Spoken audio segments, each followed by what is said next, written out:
অ্যাংজাইটিকে খুব ভালোভাবে জানতে হবে, ওসিডিকে খুব ভালোভাবে বুঝতে হবে। প্যানিক অ্যাটাক হওয়ার পর আপনার যে কিছু হবে না এই বিষয়টার প্রতি একদম ক্লিয়ার ধারণা তৈরি করতে হবে। আপনার মনের মধ্যে আত্মবিশ্বাস 100% এর মধ্যে 100% রাখতে হবে যে এই সমস্যাগুলো থেকে আমার কিচ্ছু হবে না। তার সাথে আপনার অবশ্যই মনের জোর প্রচুর পরিমাণে রাখতে হবে। তবে এগুলো যে একই রাতারাতি আপনার দ্বারা সম্ভব সেটা কোনোভাবেই সম্ভব নয়। আপনাকে ধীরে ধীরে অল্প অল্প করে প্রতিটা বিষয়ের উপর প্রুফ নিয়ে আসতে হবে। কল্পনা করুন আপনি একটা খাঁচায় বন্দী, কিন্তু সেই খাঁচাটা লোহার নয়, সেটা আপনার নিজের শরীর। আপনার হার্টবিট হঠাৎ বেড়ে যাচ্ছে কোনো কারণ ছাড়াই। আপনার হাত পা কাঁপছে অথচ ডাক্তার বলেছে আপনি একদম সুস্থ। আপনি কি জানেন আপনার মন যখন আর সইতে পারে না তখন সে আপনার শরীরের উপর প্রতিশোধ নিতে শুরু করে। আপনি যাকে গ্যাসের সমস্যা ভাবছেন তা হয়তো আপনার দীর্ঘদিনের জমানো উদ্বেগ। আপনি যাকে মাইগ্রেন ভাবছেন তা হয়তো আপনার মনের কোনো না বলা কান্না। আজকের ভিডিওতে আমি আপনাদের সেই রাস্তার কথা বলবো, যে রাস্তা ধরে হাঁটলে আপনি আপনার এই শারীরিক অদৃশ্য জেলখানা থেকে মুক্তি পাবেন। আমি জানি আপনি এখন যে কষ্টের মধ্যে দিয়ে যাচ্ছেন তা ভাষায় প্রকাশ করা কঠিন। আপনি ভাবছেন আপনার হার্ট অ্যাটাক হচ্ছে, আপনার দম বন্ধ হয়ে আসছে, আপনি হয়তো আর কয়েক মুহূর্তের মেহমান। কিন্তু বিশ্বাস করুন, এই ভিডিওটি শেষ পর্যন্ত দেখলে আপনি আপনার শরীরের এই গুপ্ত ভাষাগুলো বুঝতে পারবেন এবং শিখতে পারবেন কিভাবে এই শারীরিক সমস্যাগুলো থেকে নিজেকে শান্ত করা যায়। আসলে আমাদের শরীরের এই কষ্টগুলো কোনো কাল্পনিক নয়, এগুলোকে চিকিৎসা বিজ্ঞানের ভাষায় বলা হয় সাইকোসোমেটিক সিমটমস। যখন আমাদের মন কোনো তীব্র আতঙ্ক বা দুশ্চিন্তাকে প্রসেস করতে পারে না, তখন সে সেই মানসিক চাপকে শারীরিক রক্ষণে রূপান্তর করে ফেলে। আপনার মস্তিষ্ক তখন সারাক্ষণ একটা বিপদের সংকট পাঠাতে থাকে, যাকে আমরা বলি অ্যামিগডালা হাইজ্যাক। আমাদের মস্তিষ্কের এই অংশটি যখন অতি সক্রিয় হয়ে যায়, তো তখন সে সাধারণ পরিস্থিতিকেও জীবন মরণ সমস্যা মনে করে এবং শরীরে প্রচুর পরিমাণে স্ট্রেস হরমোন ছড়িয়ে দেয়। এর ফলে আপনি যখন প্যানিক অ্যাটাকের শিকার হন তখন আপনার মনে হয় আপনার হার্ট ফেলিওর হচ্ছে, কিন্তু সত্যটা হলো আপনার হার্ট একদম পুরোপুরি সুস্থ আছে। সে কেবল আপনার মস্তিষ্কের ভুল নির্দেশে অতিরিক্ত রক্ত পাম্প করছে, যাতে আপনি কোনো কাল্পনিক বিপদের বিরুদ্ধে লড়াই করতে পারেন। আপনি যখন প্যানিক থেকে দ্রুত শ্বাস নিতে শুরু করেন তখন আপনার রক্তে অক্সিজেনের ভারসাম্য নষ্ট হয়ে হাত পা ঝিনঝিন করে। আপনি ভাবছেন আপনার প্যারালাইজড হয়ে যাচ্ছে, অথচ এটা কেবল আপনার ভুল শ্বাসের একটা সাময়িক প্রক্রিয়া মাত্র। ওসিডির ক্ষেত্রেও এই একই ঘটনা ঘটে। যখন কোনো একটা চিন্তা বারবার আপনার মাথায় ঘোরে তখন আপনার স্নায়ুতন্ত্র ও নার্ভ সিস্টেম মারাত্মকভাবে ক্লান্ত হয়ে পড়ে। এই মানসিক ক্লান্তি থেকে সৃষ্টি হয় দীর্ঘমেয়াদী পেশির ব্যথা, ঘাড় শক্ত হয়ে যাওয়া বা সারাক্ষণ মাথা ঝিমঝিম করার মতো সমস্যা। আপনি হয়তো ভাবছেন আপনার ব্রেন টিউমার হয়েছে বা বড় কোনো শারীরিক রোগ হয়েছে, কিন্তু আসলে আপনার মনের চিন্তার ট্রাফিক জ্যামই এই শারীরিক কষ্টের মূল কারণ। এখন আমি আপনাদের সেই বিশেষ রাস্তার কথা বলবো, যা দিয়ে আপনি এই সমস্যার সমাধান করতে পারবেন। এই সমাধানের প্রথম ধাপ হলো আপনার শরীরের লক্ষণের সাথে সন্ধি করা। আপনি যখনই বলবেন যে কেন আমার বুক ধড়ফড় করছে, কেন আমার হাত পা কাঁপছে, তখন আপনার ভয় আরও বাড়বে এবং শরীর আরও বেশি লক্ষণ দেখাবে। তার বদলে মনে মনে বলুন, আমার শরীর এখন উত্তেজিত কারণ আমার মনে দুশ্চিন্তা আসছে। এটি বিপজ্জনক নয়, এটি কেবল একটি অনুভূতি এবং এটি কিছুক্ষণ পর চলে যাবে। লড়াই বন্ধ করে যখন আপনি মেনে নেবেন তখন আপনার শরীরে অ্যালার্ম শান্ত হতে শুরু করবে। দ্বিতীয় গুরুত্বপূর্ণ বিষয়টি হলো আপনার শরীরে ভ্যাগাস নার্ভকে শান্ত করা। যখনই খুব বেশি অস্থির লাগবে আপনি আপনার পেটে হাত রেখে খুব ধীর লয়ে শ্বাস নিন এবং তার চেয়ে ধীরে মুখ দিয়ে বাতাস ছাড়ুন। এটি আপনার মস্তিষ্কের প্যারাসিম্প্যাথিক নার্ভ সিস্টেমকে সক্রিয় করে দেয়, যা আপনার হার্টবিটকে প্রাকৃতিকভাবে কমিয়ে আনতে বাধ্য করে। এছাড়া আপনি সোমেটিক ট্র্যাকিং করতে পারেন। যখনই কোনো ব্যথা হবে সেটার দিকে ভয় না পেয়ে কৌতূহল দিয়ে তাকান। নিজেকে প্রশ্ন করুন, এই ব্যথাটা ঠিক কোথায় হচ্ছে? এটা কি কাঁপছে নাকি জ্বলে যাচ্ছে? যখন আপনি ভয় না পেয়ে বিচারহীনভাবে নিজের কষ্টের দিকে তাকাবেন তখন সেই কষ্টের তীব্রতা কমতে শুরু করবে। সবশেষে মনে রাখবেন, আপনার শরীর আপনার শত্রু নয়, সে কেবল আপনার মনের জমানো যন্ত্রণা বহিঃপ্রকাশ ঘটাচ্ছে। মানসিক সমস্যা মানেই পাগল হয়ে যাওয়া নয়, বরং শরীরের মতো মনেরও চিকিৎসার প্রয়োজন হতে পারে। আপনি যদি দীর্ঘদিন সময় ধরে এই শারীরিক যন্ত্রণায় ভোগেন, তবে একজন বিশেষজ্ঞ সাইকোলজিস্টের পরামর্শ অবশ্যই নিন। কগনিটিভ বিহেভিয়ার থেরাপি বা সিবিটি আপনার চিন্তার ধরন বদলে দেবে এবং আপনার শরীরকে আরও শান্ত ও নিরাপদ অনুভব করতে সাহায্য করবে। নিজেকে সময় দিন, নিজের শরীরের প্রতি দয়াবান হন। অন্ধকার জগৎ গভীর যতই হোক না কেন, ভোরের আলো ফুটবেই। আজ নিজের শরীরের সাথে সন্ধি করুন এবং শান্তিতে বাঁচার পদক্ষেপটি নিন। একটা সময় অবশ্যই আপনি এই সমস্যা থেকে বেরিয়ে আসবেন। যদি আপনার সমস্যাগুলো খুবই অতিরিক্ত পরিমাণে থাকে বা অ্যাংজাইটিতে যদি আপনার অনেক পরিমাণে ভয় থাকে, তো অবশ্যই আপনি কাছাকাছি কারো কাছ থেকে একটু হেল্প নেবেন, যার এই সমস্যাগুলো সম্পর্কে অভিজ্ঞতা রয়েছে। আপনি হয়তো ভাবছেন কাউকে এই কথাগুলো যদি আপনি বলেন তো মানুষ আপনাকে কি ভাববে? ভুলেও এই কাজগুলো কেউ করবেন না। কারণ মানসিক সমস্যা থেকে অবশ্যই 100% ভালো হওয়া যায়। আমাদের মানসিক সমস্যার মূল উৎপত্তি কথা থেকে কি আপনারা জানেন? এই সমস্যাগুলোর মূল উৎপত্তি হচ্ছে আপনার চিন্তা ভাবনা। যদিও এই মানসিক সমস্যায় অ্যাংজাইটি বলেন, ওসিডি, ফোবিয়া, প্যানিক অ্যাটাক বা প্যানিক ডিসঅর্ডার যাই বলেন না কেন, এই সমস্যাগুলোতে যে শারীরিক সমস্যাগুলো হয়, এগুলো খুবই কষ্টকর। কিন্তু এই শারীরিক সমস্যাগুলোর উৎপত্তি কিন্তু আপনার চিন্তাভাবনা। যদিও আমরা এই চিন্তাভাবনা থেকে শারীরিক সমস্যাগুলো থেকে বেশি কষ্ট পাই। ধরেন আপনি কোনো এক সময় বসে আছেন বা কোনো মানুষের ভিড়ে গেছেন।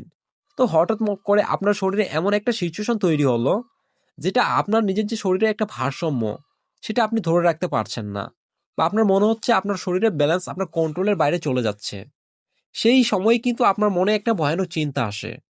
আপনার মনে হয় যে না, আমার শরীরে কি জানি কেমন জানি একটা অনুভূতি কাজ করছে। বা আমার হাত পা কেন জানি শক্তিহীন হয়ে যাচ্ছে। আমার শরীর জানি কেন কাঁপছে। আমার বুক ধড়ফড় মনে হয় বেড়ে যাচ্ছে। বা আপনি তখন ফোকাস দিবেন, আপনার হার্টবিট বেড়ে যাচ্ছে ঠিকই মনে হয়। আর যখনই আপনি সেটার দিকে ফোকাস দিবেন, দেখবেন আপনার হার্টবিট অটোমেটিক্যালি বাড়তে শুরু করছে। এবং সেই সাথে আপনার মাথা কেমন জানি একটা টলমলো অনুভূতি কাজ করছে। আপনার মনে হচ্ছে আপনি মনে হয় পড়ে যাবেন।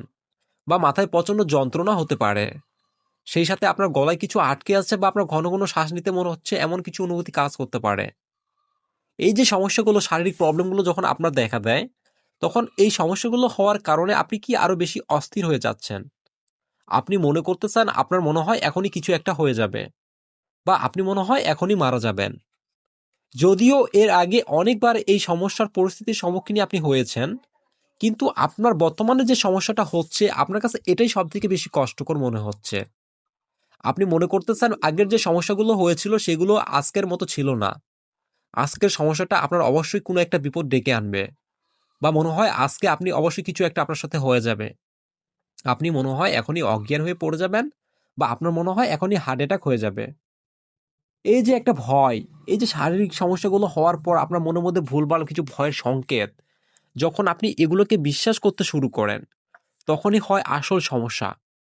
আপনি মনে করেন হ্যাঁ, এইটাই মনে হয় বাস্তবে আমার সাথে ঘটে যাবে। এবং কি এটা ঘটে যাওয়ার পর আপনার বাস্তবে যে সমস্যাগুলো একটা মানুষ হওয়ার পর যে কষ্টটা ফেস করে, তার যে কষ্টটা হয়, আপনার সমস্যাগুলো বাস্তবে না হওয়ার পরও আপনি সেই সমস্যা, সেই কষ্টগুলোকে ফিল করতে শুরু করেন। আপনি ভাবেন আমার সাথে যদি এটা হয়ে যায়, তাহলে আমার কিরকম কষ্ট হতে পারে। এবং আপনি চাচ্ছেন যাতে এই সমস্যাগুলো কমে যায় বা এগুলো যাতে না হয়। আপনি এগুলোকে থামানোর চেষ্টা করছেন, যেটা আপনার সবথেকে বড় ভুল। আমি সকলকে একটা কথা বলতে চাই, মানসিক সমস্যা থেকে আজ পর্যন্ত কেউ যুদ্ধ করে থামাতে পারে নাই বা এই সমস্যাগুলোর সাথে লড়াই করে কোনোভাবে জয়ী হওয়া সম্ভব না। আপনি যদি লক্ষ্য করেন, আপনি হচ্ছেন একটা ছাগল। আপনি ছাগল হয়ে যদি একটা হাতির সাথে, একটা বাঘের সাথে লড়াই করার চেষ্টা করেন, সে জায়গায় কিন্তু সমস্যাটা আপনারই। আপনি হেরে যাবেন বা আপনার হয়তো এমন কিছু হতে পারে যে আপনার জীবনও চলে যেতে পারে। কিন্তু অবশ্যই সব জায়গায় লড়াই করা জিতা সম্ভব না। কিছু, কিছু জায়গায় আপনাকে সারেন্ডার হতে হবে। আপনাকে মেনে নিতে হবে। ঠিক এমনটাই করতে হবে আপনাকে। মানসিক সমস্যায় সবথেকে মেইন যেটা হয় আমাদের ভুল, আমরা চেষ্টা করি প্রতিটা সমস্যার সাথে লড়াই করার, প্রতিটা সমস্যাকে থামিয়ে দেওয়ার। আমরা চাই যাতে এটা খুব তাড়াতাড়ি কমে যায়। আমরা মনে করি এই সমস্যাগুলো থেকে খুব তাড়াতাড়ি ভালো হওয়া যায়। কিন্তু বাস্তবতা এটা নয়। বাস্তবতা হচ্ছে মানসিক সমস্যা থেকে ভালো হওয়ার জন্য আপনাকে বিষয়গুলোকে আগে সম্পূর্ণভাবে বিষয়গুলোকে ক্লিয়ারলি ভাবে বুঝতে হবে। অ্যাংজাইটিকে খুব ভালোভাবে জানতে হবে। ওসিডিকে খুব ভালোভাবে বুঝতে হবে। প্যানিক অ্যাটাক হওয়ার পর আপনার যে কিছু হবে না এই বিষয়টার প্রতি একদম ক্লিয়ার ধারণা তৈরি করতে হবে। আপনার মনের মধ্যে আত্মবিশ্বাস 100% এর মধ্যে 100% রাখতে হবে যে এই সমস্যাগুলো থেকে আমার কিচ্ছু হবে না। তার সাথে আপনার অবশ্যই মনের জোর প্রচুর পরিমাণে রাখতে হবে। তবে এগুলো যে একই রাতারাতি আপনার দ্বারা সম্ভব সেটা কোনোভাবেই সম্ভব নয়। আপনাকে ধীরে, ধীরে অল্প, অল্প করে প্রতিটা বিষয়ের উপর প্রুফ নিয়ে আসতে হবে। জি, এখন আমার সমস্যা হচ্ছে আমি মানি। আমার কষ্ট হচ্ছে। ঠিক আছে। আচ্ছা কত মিনিট ধরে হচ্ছে, কতক্ষণ ধরে হচ্ছে ঠিক আছে আমি এটা দেখব। আচ্ছা, আজকে আমি বাজারে যাব। আমার মনে হয় বাজারে মানুষের ভিড়ে গেলে আমার বুক ধড়ফড় বেড়ে যায়। আমার হাত পা কাঁপে। আমার অস্থির লাগে, আমার মাথা ঘোরায়। আচ্ছা ঠিক আছে অনেকবার লেগেছে তো। আমি গিয়েছি কিন্তু বেশিক্ষণ থাকতে পারি নাই। আবার সেই ভয়ে বাসায় চলে এসেছি। আজকে আমি যাব। যাই আমি অন্তত ২০টা মিনিট আমি থাকব। কোনোভাবেই ২০ মিনিটের আগে আমি সেই বাজার থেকে বাসায় আসব না। সেখানে যদি আমি অজ্ঞান হয়ে পড়ে যাই তো পড়ে যাব। আমার বুক ধড়ফড় যদি বেড়ে যায় তো বেড়ে যাক। আজকে আমি ২০ মিনিট থাকবই। আপনি যদি এরকম মন মানসিকতা নিয়ে আপনি যদি যেতে পারেন, দেখুন আপনার যাওয়ার সময় অনেক কষ্ট হবে। আপনার মনে অনেক ভুলভাল তথ্য দেবে আপনার মন আপনাকে। আপনার মনে হবে আজকে কিছু একটা অঘটন ঘটে যাবে আপনার সাথে। দেখুন আপনি এই চিন্তাগুলোকে কোনোভাবেই গুরুত্ব না দিয়ে একদম চলে যান, মনের সাহস নিয়ে। আপনি যাবেন যখন যাওয়ার সময় অবশ্যই কষ্ট হবে। আমি বারবার এই কথাটা বলতেছি। কষ্ট হবেই ১ম আপনার। এই কষ্টগুলোকে মেনে নিয়ে সহ্য করে আপনি যান। গিয়ে অন্তত ২০ মিনিটের জায়গায় ১০টা মিনিট আপনি থাকুন। ওই ১০ মিনিটে আপনার কিরকম চিন্তা এসেছে, কিরকম ভয় লেগেছে, কিরকম শারীরিক সমস্যা হয়েছে, প্রতিটা বিষয়কে নোটিস করুন। এবং সেটা করার পর আপনি ১০ মিনিট থাকার পরে বাসায় চলে আসুন। আপনি বাসায় এসে সুন্দর করে একটা খাতায় নোট করে রাখুন। আজকে আপনি বাজারে গেছিলেন, মানুষের ভিড়ে গেছিলেন, সেই জায়গায় গিয়ে ২০ মিনিটের জায়গায় বা ১০ মিনিট আপনি সেই জায়গায় ছিলেন। ওই সময় থাকার ওই ১০ মিনিট থাকার সময় আপনার কি, কি সমস্যা হয়েছে? আপনার কি, কি প্রবলেম হয়েছে? আপনি কি, কি সমস্যার সম্মুখীন হয়েছেন? আপনি সুন্দরভাবে নোটিস করে নিন। আপনি সেটা খাতায় নোট করে রাখুন এবং নেক্সট সেকেন্ড টাইম আরেকবার আপনি সেই জায়গাগুলোতে যান বা পরের দিন যখন আপনি সেই জায়গাটাতে যাবেন বা বাজারে মানুষের ভিড়ে যাবেন, তো সেই দিন সেই জায়গাটাতে যাওয়ার পর আপনি ১ম দিন যে গিয়েছেন, সেই লজিকটা নিজেকে দিন। আমি আগামী কালকেও এখানে এসেছিলাম এবং কি আমি ১০ মিনিট এখান থেকে গেছি। আমার এরকম সমস্যা হয়েছে, এরকম কষ্ট হয়েছে, আমার এরকম ভয় লেগেছে, কিন্তু কিছু হয় নাই। আমি এবং কি এখান থেকে সুস্থ অবস্থায় আমি বাসায় ফিরে গিয়েছি। জাস্ট শুধু যেটা হয়েছে আমার কষ্ট। আজকে ২০ মিনিট অন্তত এখানে থাকবই এবং কি আমার যাই হবার হয়ে যাক, আমি কোনোভাবেই হার মানব না। জেদ, মনের প্রতি একটা জেদ নিয়ে আসুন। আপনার একটা প্লাস পয়েন্ট রয়েছে, আগামী কালকে আপনি এসেছিলেন এবং কি আজকে আপনি সেই জায়গায় ১০ মিনিট বাড়িয়ে ২০ মিনিট থাকবেন। আপনি যখন কন্টিনিউ ২০ মিনিট থেকে ৩০ মিনিট, ৩০ মিনিট থেকে ৪০ মিনিট এভাবে সময়টা বাড়াতে, বাড়াতে একটা সময় যদি আপনি ৪০ মিনিট একটা জায়গায় ধৈর্য ধরে থাকতে পারেন না? তো আমার মনে হয় অ্যাংজাইটি আপনাকে কোনোদিনও আর সেরকম প্যানিক করে তুলতে পারবে না। আপনার মনের যে একটা ভয়, সেই ভয়ের সাথে যে শারীরিক সমস্যাগুলো আপনার দেখা দেয়, সেগুলো অটোমেটিক্যালি বন্ধ হয়ে যাবে। এবং কি আপনি যখন প্রতিদিন একটা সমস্যা বা একটা ভয়ের কাছাকাছি গিয়ে ফেস করবেন, ফেস করার পর আপনি আবার বাসায় আসবেন, আসার পর সেকেন্ড টাইম বা দ্বিতীয় দিন আবার যখন ওই জায়গাটায় ওই ভয়ের কাছে যাবেন, তো আপনার ব্রেন একটা সিগন্যাল অটোমেটিক্যালি পাবে, আমি আগামীকালও এই জায়গায় এসেছিলাম এবং কি গত ১ সপ্তাহ আমি এই জায়গায় এসেছি এবং এই জায়গা থেকে আমি বাসায় গিয়েছি। আমার মন আমাকে বিভিন্ন ধরনের ভয় দেখিয়েছে। বিভিন্ন ধরনের শারীরিক সমস্যা আপনার মধ্যে তৈরি হয়েছে। তারপরও আপনি কিন্তু অজ্ঞান হয়ে পড়ে যান নাই, আপনি মারা যান নাই। আপনি এখনো বেঁচে আছেন। এইভাবে যখন লজিকগুলো আপনি নিজের প্রতি দিতে শুরু করবেন না, একটা সময় অল্প, অল্প করে আপনার মাইন্ড বিষয়টাকে বুঝতে পারবে। আর যখন একটা সময় আপনার বিষয়টা একদম মাইন্ডসের কাছে ক্লিয়ার হয়ে যাবে, এটা সম্পূর্ণটাই মিথ্যা, অবাস্তব, কাল্পনিক। চিন্তাগুলোও কাল্পনিক, আপনার শারীরিক সমস্যাগুলোও কাল্পনিক। তখন আপনাকে আর আপনার ব্রেনকে লজিক দিতে হবে না। আপনার ব্রেনই আপনাকে লজিক দিয়ে বুঝিয়ে দেবে কোনটা বাস্তব, কোনটা অবাস্তব। শুধু এখানে সময়ের অপেক্ষা। জাস্ট আপনাকে সময়ের সাপেক্ষে বিষয়গুলোকে অল্প, অল্প করে লজিক দিতে শিখতে হবে। অনেক মানুষ রয়েছে যারা কন্টিনিউ প্রতিদিন মৃত্যু হয়ে কন যারা প্রতিদিন কন্টিনিউ মৃত্যু ভয়ে তারাই পালিয়ে বেড়াচ্ছে, তারা মনে করে যে তাদের মৃত্যু মনে হয় খুব কাছে, আজ না হয় কাল তারা মনে হয় মারা যাবে। এবং কিছু মানুষ একটা এমন ভয়ে রয়েছে যে মৃত্যুর পরের জীবন নিয়ে, মানুষ মারা গেলে সেখানে কিভাবে থাকে, মৃত্যুর পরে জীবন কেমন হয়, সেখানে তার কীরকম অবস্থা হবে, সে কিভাবে থাকবে, এই সব বিষয়গুলো সে কন্টিনিউ ভাবতে ভাবতে সে মৃত্যুটাকে এত পরিমাণে ভয় পায়, আসলে সে মৃত্যুটাই তার কাছে এমন একটা বিষয় হয়ে দাঁড়ায় যে সে মরতে চায় না। সে মনে হয় যে সে যদি সারা জীবন পৃথিবীতে বেঁচে থাকে তাহলে মনে হয় ভালো হয়। এমন এমন কিছু ভুল ধারণা আমাদের মধ্যে তৈরি হয়ে যায়, কিন্তু এটা স্বাভাবিক না। আপনি ছাড়া পৃথিবীতে হাজার হাজার লাখ লাখ কোটি কোটি মানুষ রয়েছে, কিন্তু কেউ আপনার মতো এরকম অস্বাভাবিক চিন্তাভাবনা করে না। মৃত্যু ভয় পাওয়াটা স্বাভাবিক, কিন্তু যখন আপনি প্রতিদিন একটা অহেতুক মৃত্যু ভয়ের তারাই পালিয়ে বেড়াচ্ছেন বা এই মৃত্যু ভয় থেকে আপনি বাঁচার চেষ্টা করছেন, এটা আসলে অস্বাভাবিক। যদি আপনাদের কারো এই ধরনের মৃত্যু ভয় থেকে থাকে বা আপনি মৃত্যুর কথা শুনলে আপনার মধ্যে অস্থিরতা বেড়ে যায় বা আপনার মধ্যে প্যানিক সিচুয়েশন অটোমেটিক্যালি তৈরি হয়ে যায়, আপনার হার্টবিট বেড়ে যায়, তাহলে অবশ্যই আপনি কাছাকাছি কোনো মনোরোগ বিশেষজ্ঞ বা সাইকোলজিকের অবশ্যই হেল্প নেবেন, অবশ্যই দেখাবেন তাদেরকে, অবশ্যই কাউন্সেলিং নেবেন। অবশ্যই এই মৃত্যু ভয় থেকে আপনি একদম স্বাভাবিক লাইফে ফিরে আসবেন। এই ভয়টা সারা জীবন সবার থাকে না, এটা শুধুমাত্র আপনার মনের ভুলভাল জন্ম নেওয়া একটা ভুল চিন্তা থেকে আসা একটা ভয়। তো আমি সকলকে একটা কথা বলতে চাই, মানসিক সমস্যায় আপনাদের যাদের যতই সমস্যা থাকুক না কেন, যতই প্রবলেম হোক না কেন, যতই কষ্ট হোক না কেন, আপনারা কেউ তাড়াহুড়ো করবেন না, অস্থির হবেন না। দেখুন, অস্থিরতা আপনি যত করবেন, যত এখান থেকে ভালো হওয়ার চেষ্টা করবেন, সমস্যাগুলোকে বন্ধ করার চেষ্টা করবেন, আপনার সমস্যাগুলো তত বেশি বাড়বে। তার থেকে ধৈর্য ধরুন, শান্ত হয়ে প্রতিটা সমস্যার সাথে ফেস করুন, প্রতিটা চিন্তাকে সঠিকভাবে যুক্তি দিতে শিখুন, লজিক দিতে শিখুন, কোনটা বাস্তব কোনটা অবাস্তব এটা যাচাই করার চেষ্টা করুন। কোন চিন্তাটা আপনার অনেক দিন ধরে আসছে, 2 মাস ধরে আসছে, 3 মাস ধরে আসছে, কিন্তু বাস্তবে আপনার কিছু হচ্ছে না, সেই চিন্তাটা আপনাকে কন্টিনিউ প্যানিক করে তুলছে। এর আগেও তো এই চিন্তাটা এসেছে, আমার তো কিছু হয় নাই, তাহলে আমি এখন প্যানিক হচ্ছি কেন? নিজেকে সঠিকভাবে লজিক দিতে শিখুন। যখন আপনি এটা ধীরে ধীরে প্র্যাকটিস করা শুরু করবেন, তো একটা সময় আপনার দ্বারাই সম্ভব। এই সমস্যা থেকে ভালো হওয়ার জন্য কারো কোনো প্রয়োজন লাগবে না, আপনি একাই যথেষ্ট। শুধু আপনাকে সচেতন হতে হবে, সঠিকভাবে যুক্তি দিতে শিখতে হবে।